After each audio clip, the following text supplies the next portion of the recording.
Osagie Ize-Iyamu has been groomed from childhood about the importance of duty from the living example set by his father, late Chief Robert Osagie Ize-Iyamu, the Esogbon of Great Benin Kingdom. Born in 1962, his life of duty has been reflected in his primary, secondary, and tertiary education, all in Benin.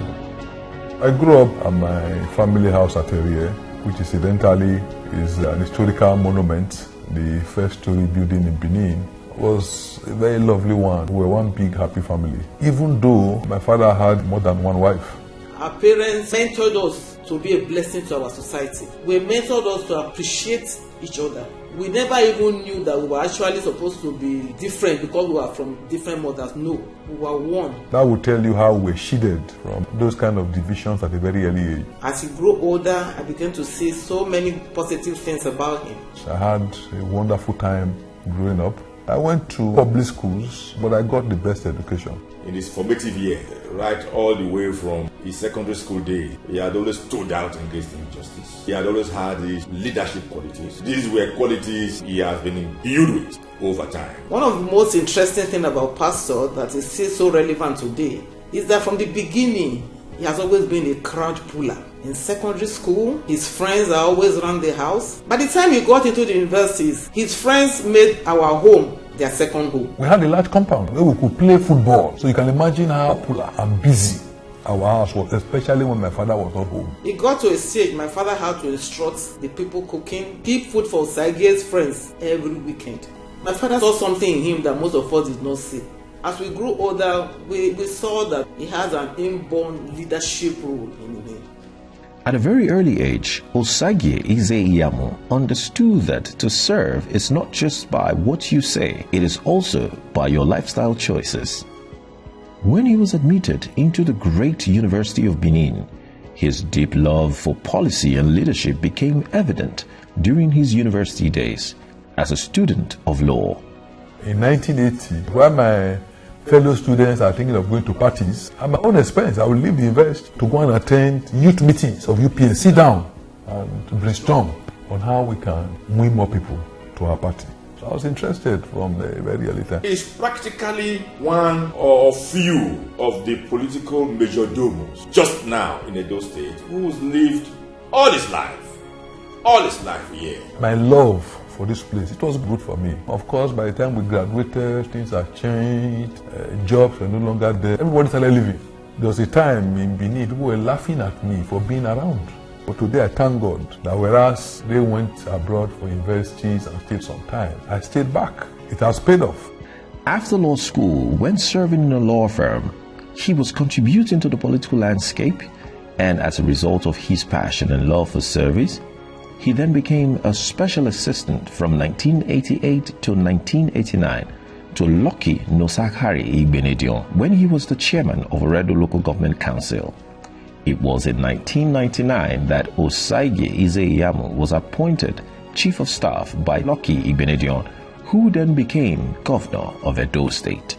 In 1987, I played a major role in the emergence of Lucky Ibenedion as chairman of the Old Oredo. He appointed me as special assistant to himself in council. In the 8 years he served as Chief of Staff or as Secretary to the State Government, he was the engine room. Every achievement that administration recorded, you could practically attribute to Pastor Osagie Ize-Iyamu. But what many people also don't know is that I've done other things. People think, oh, Pastor, all he has ever done is politics. It's not true. When I graduated in law, I decided to work with some of my friends. We formed a partnership. It was a law firm with offices in Benin and Lagos. And it was good. After a while, I found out that the call in politics was so strong. And politics seems to give him an avenue to be able to care for others. In life's journey, nothing compares with the finding of true love, that soulmate and partner that nourishes and supports a vision. Marriage is the best thing that has ever happened to me. When I look at my days before I got married and I look at my life now, it's remarkable. When the Bible says, he that findeth a wife findeth a good thing and obtaineth favor from the Lord. If you are looking for somebody that would confirm that verse, I think it's me and my wife. I first met my husband, Osagie Ize-Iyamu, when I was a house officer in Louth in 1990. It's been a beautiful marriage. She's been extremely supportive, very understanding. She led me to the Redeemed Christian Church of God because she has always been a foundation member. Osagie is a very kind person. He's very, very kind. He's very, very loving. He showers so much love on his children. When you have that kind of harmony at home, it helps you to relate outside. It gives you an inner strength, knowing that the home is at peace. As he grew stronger in life and in principles, Osagie Ize-Iyamu found a deeper and a much more purposeful relationship and service to God while serving his people as a leader. Osagie loves people and he loves to impact positively on people's life. So I'm not surprised at the way his life is going. He did law, which has to deal with people. He's a pastor, which has to deal with people. And a politician, which also has to deal with people. So there's not be something God has imputed in him that makes him always want to affect people's life. Outside politics and religion, Pastor Osagie Ize-Iyamu has devoted very, very quietly a lot of scholarship support to thousands of young men. A lot of people have become graduates today. A lot of people have been able to set up their businesses today. A lot of people have been able to travel overseas today due to his emotional and financial investment. Maybe because of his pastoral calling, he has decided to keep this outside the radar of the public. If you are wealthy and those around you are poor, you are poor. To be able to appreciate wealth, you must learn how to spread it. It's a leadership by example. My dad, Professor Bruce Folonsoali, and also Pastor Ize-Iyamu is also a leadership by example. His desire to constantly use every opportunity effectively as a means of serving his people as a leader saw him venture into business and the creation of capacity building infrastructures. I looked at Benin and I saw young men not doing anything, and I said, no, let me start a farm. I believe that the easiest way to engage our people is through agriculture. So I set up a farm, and I also decided that I will complement it with a training center. I will bring youths to the farm and I will train them. Iovan's Training Institute, a model farm settlement in Benin City, has turned out hundreds of young agriculturists, achieving its aim of agricultural training, skills acquisition, and empowerment of youths within the state, in Nigeria, and also youths from different parts of the continent. There are many people I meet outside, they say, sir, you don't remember me. I'm a graduate of IO Farms. There's nothing that gives more joy. It was because of that passion which he had to empower youth. And he felt that the best way to empower them was to train them, giving them a skill which can feed them. Working with him has been exciting. He has been able to give us the room to expand the horizon of the things we do. The fact that he had a vision to establish a farm of that standard shows the kind of background that he's coming from. One of my great-grandfather was the first to rear pigs in Benin City. So one of the things I did at an early age was to drive pigs. Talking about pigs in their hundreds. So you have to devise a way to shepherd them. And we used to do that until we bring 200 pigs back home, 300 pigs. And you can imagine, in doing that, it means that you must connect with all the guys in the neighborhood. They all say, see your pig. And because I was so grassroots connected, I also entered into drafts, a local game. So you will see me in the barber shop playing draft. These are things that are seen to be local, and I've been very involved in them. I'm deeply connected with our people. Yes, I live in GRA, but don't be fooled. Most of the time, I'm with the grassroots. If you go through the 18 local governments, the 192 wards in Edo State, there is no person who does not know the man called Pastor Osagie Ize-Iyamu. He has the structure. If he's sleeping, you wake him up and say, can you give me 20 or 50 names of leaders in every ward in the state? He will not read any script. He will just start to name them. He knows them by their name, first name and their last name, the surname. He's a figure in every unit.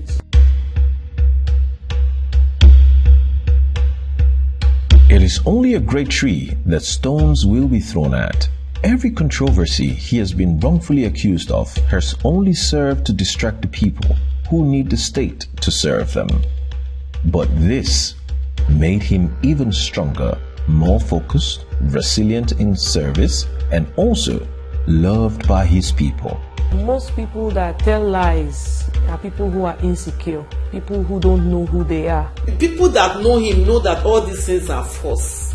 There's no way a man like him could continue to enjoy this kind of support if he's a bad person. Before you become a pastor in the Redeemed Christian Church of God, you must have salvation experience. You must go through believers class, workers in training, and then you build on. He has done that from the time he got born again. He has been a full pastor in the Redeemed Christian Church of God for over 14 years. So I can boldly tell you that this man, Pastor Osagie Ize-Iyamu, is a Christian and is a pastor. There's no conflict in being a pastor and being a politician. The Bible says that the people rejoice when the righteous are in authority, and the people mourn when the wicked bear rule. Anything that has to do with God is in it 1000%, most especially church building. Every time he has been posted to a new parish, to a new area, or to a new zone, before he leaves there, he leaves a state-of-the-art church. He builds for God. Ize-Iyamu established the first mega parish of the Redeemed Christian Church of God in Edo State. He has helped the church to grow in so many areas. That's why he's called pastor. He didn't get this pastor as a honorary pastor. He became a pastor in the Redeemed Christian Church of God. Pastor Adeboye laying hands on him to become the assistant pastor. He laid hands on him to become the full pastor in Redeemed. Laid hands on him, and for him to become assistant pastor in charge of a province in Redeemed. That's not something that you can fake. It's not. In his words and action, it is clear he has nothing to hide, nothing to pretend about, and nothing to fear. The place I find peace is Edo State. Not just Benin alone, because there's no part of the state that I don't have friends. I've slept in practically every part of the state.